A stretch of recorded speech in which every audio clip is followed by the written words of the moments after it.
niya. Ang puso ko'y nahihirapan na.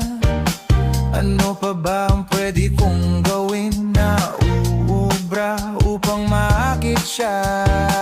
Palagay kaya ako ng tato, magpatubo ng balbas sa nguso, magpalaki ng muscle sa braso, magpadagdag ng puwet kay belo.